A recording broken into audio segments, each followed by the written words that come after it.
Welcome back to So You Really Want to Learn Latin.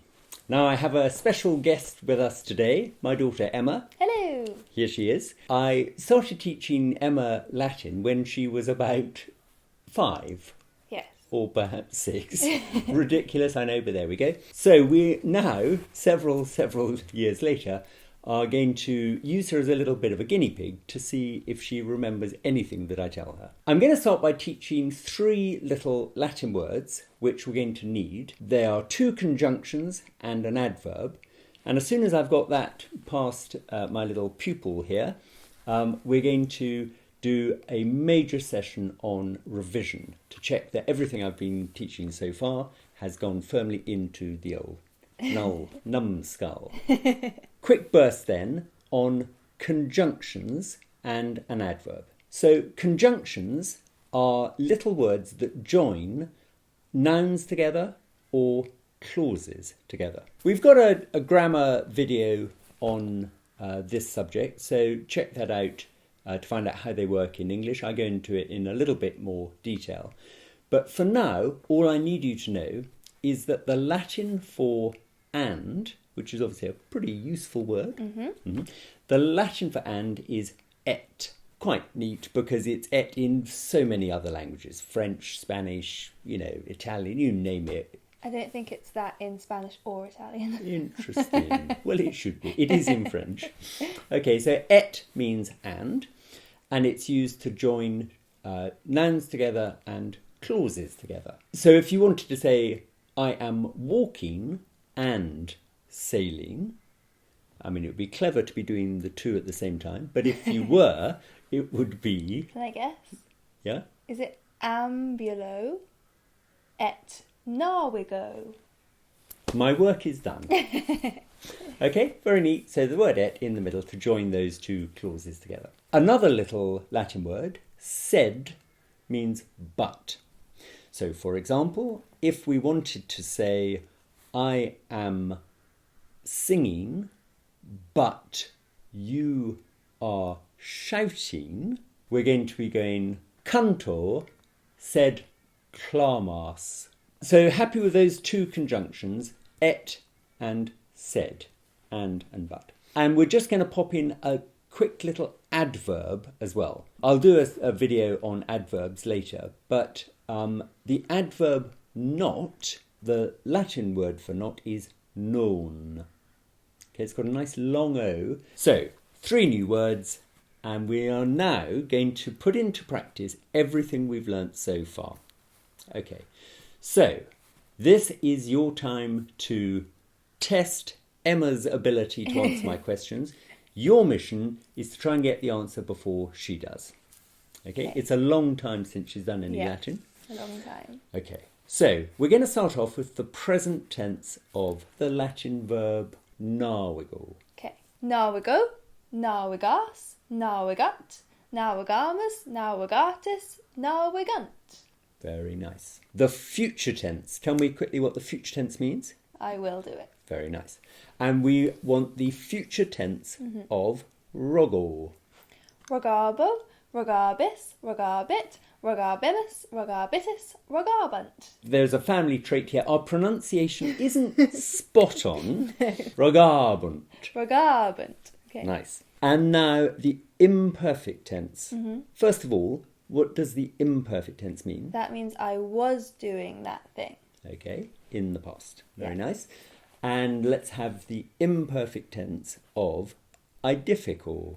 Idificabam, idificabas, idificabat, idificabamus, idificabatis, idificabant. Now, it's one thing to be able to remember those tenses and just say them off by heart. The other thing you've got to be able to do is if you see the Latin word written down, sort of out of context, you've got to recognise the ending, recognise the tense, and translate it. So actually 3 things are going on there. You're recognising an ending, identifying which tense that ending comes from, and on top of that, you are recognising the Latin word itself. So there's some vocabulary going on. Now, to be kind, I don't normally do this. I'm going to give you Latin words first, and I'm going to want you to remember what that Latin word means and get the correct translation by recognising which tense I'm using. Okay. Okay? Now, a lot of this material is in the book, so you really want to learn Latin. So I'm just going to bounce a few questions at you from the book, and you're going to be allowed to pause briefly to think. Thank you very much. Okay, not at all. And then you're going to whack out your answer. Okay. Okay, and you're going to wonder whether or not she's got it right. Edificabatis. You were building, plural. What do you reckon? Pretty good. Cantas. You are singing. Very Singular. nice. Cantabunt. They will sing. She's doing well. Happy with this? Navigabis. You will sail.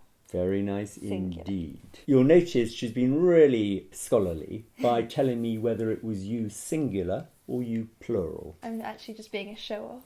She's been a show-off because she is. Laborant. What does that mean?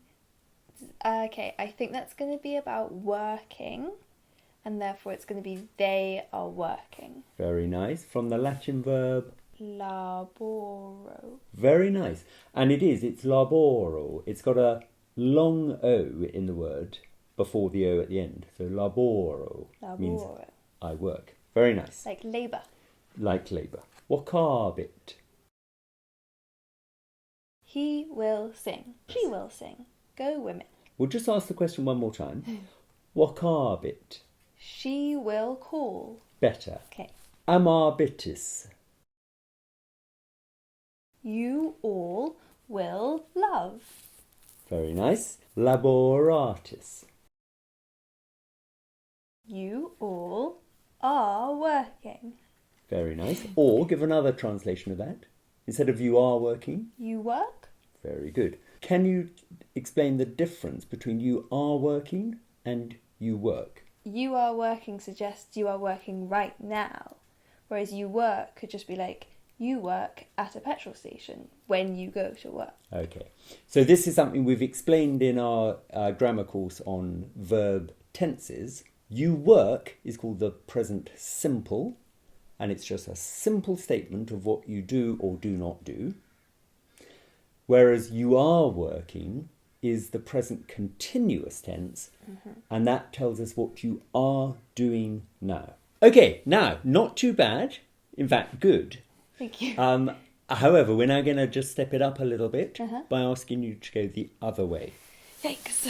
Okay, so I'm going to ask you to give me the Latin for they are sailing.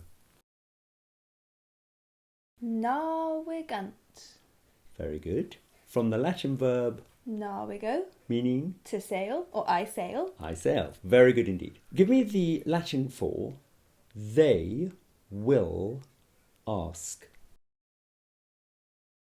Rogabunt. Very nice indeed. She's got this absolutely sorted. She was loving. Amabat. Very nice. Now, here's fun.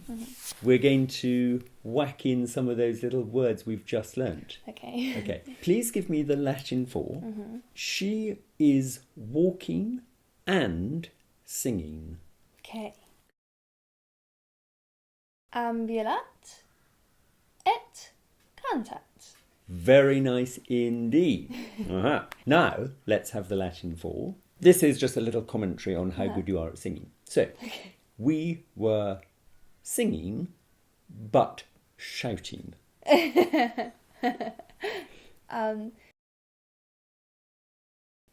Cantabamus said clamabamus. Very nice. Now we're just going to check that Emma picked up what I was talking about, the word non, which means not. And I'm going to ask her what the following Latin means. So if I said, non cantabimus. We will not be singing. Very good. Or, We will not sing. very nice. I think I've warned you that there is this difference between will and shall. Okay? I'm not going to make a big thing about it now because there's such a great little story I can tell you later. But just to be aware that, strictly speaking, if we're being a little bit old-fashioned but also a little bit correct in our use of language, the first person uses shall and the second and third persons use will. So it's I shall love, you will love, he or she or it will love. Okay. We shall love, you will love, they will love. Okay. In a grammar video, I'll tell you the difference between will and shall and why it is actually quite important. Another little bit of practice with non. So what does this mean? Non ambulabunt. That means they will not walk. Very nice. So now we're going to go the other way. Let's have the Latin for she was not shouting. Non clamabat. Let's have a nice non. Non. Non. Non. Better. Non clamabat. Very nice. Right, now, that's quite a lot to be getting on with. I think a little round of applause for our pupil here who has managed to learn everything we've done so far. Present tense, future tense, imperfect tense, and quite a lot of vocabulary using and but and not. So, not too shabby at all. If you like these videos, sign up to this channel, hit the bell for notifications every Friday. There are new lessons coming out, and see you next time.